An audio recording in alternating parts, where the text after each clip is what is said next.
കോട്ടയത്ത് പൂഞ്ഞാറെന്നൊരു വാർത്ത, കഞ്ചാവുമായിട്ട് ഒരു 10ാം ക്ലാസ്സിൽ പഠിക്കുന്ന വിദ്യാർത്ഥി പിടിയിലായി എന്ന വാർത്ത. ഇതൊക്കെ വായിക്കുമ്പോൾ നമുക്ക് വല്ലാതെ ശ്വാസമുട്ടലാണ്. എക്സൈസിനെ കണ്ടതോടെ കഞ്ചാവൂതി വലിച്ചെറിഞ്ഞ് വിദ്യാർത്ഥി രക്ഷപ്പെടാൻ ശ്രമിച്ചു. ടോബി ജോൺസൺ കോട്ടയത്ത് നിന്ന് വിവരങ്ങളുമായി ചേരും. Toby, good morning. യഥാർത്ഥത്തിൽ നമ്മുടെ കുട്ടികൾ 10ാം ക്ലാസ് എന്ന് പറഞ്ഞാൽ 15 വയസ്സായിരിക്കും എൻ്റെ പ്രായം. ആ പ്രായത്തിലെ തന്നെ കഞ്ചാവുമായിട്ട് കൊണ്ടു നടക്കുന്നത് എനിക്ക് തോന്നുന്നത് വ്യാപകമായി രക്ഷകർത്താക്കളും അധ്യാപകരും ഒക്കെ മാതാപിതാക്കളും തീരുമാനിച്ചാൽ മാത്രമേ ഈ വിപത്തിനെ നമുക്ക് പറിച്ചറിയാൻ കഴിയൂ. പറയൂ ടോബി.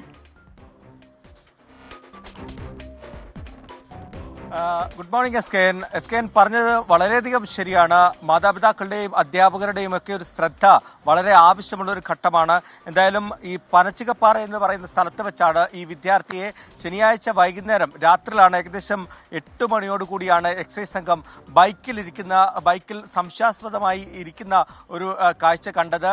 മറ്റൊരു കേസ് കഴിഞ്ഞ് എക്സൈസ് സംഘം വരുന്ന വഴിക്കാണ് ഈ വിദ്യാർത്ഥി ഇങ്ങനെ ബൈക്കിലിരിക്കുന്നത് കണ്ടത്. ഉടൻ തന്നെ എക്സൈസ് അവിടെ നിർത്തി ഇവനോട് എന്താണ് ഇവിടെ ഇരിക്കുന്നതെന്ന് ചോദിച്ചു.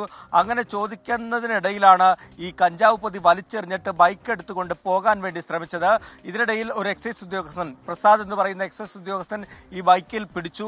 അയാളെയും വലിച്ചുകൊണ്ടാണ് ഈ ബൈക്ക് പോയത്. അങ്ങനെ നിലത്ത് വീണ എക്സൈസ് ഉദ്യോഗസ്ഥന്റെ കൈക്ക് പൊട്ടലുണ്ട് എന്നുള്ളൊരു വിവരം കൂടി നമുക്കിപ്പോൾ ലഭിക്കുന്നുണ്ട്.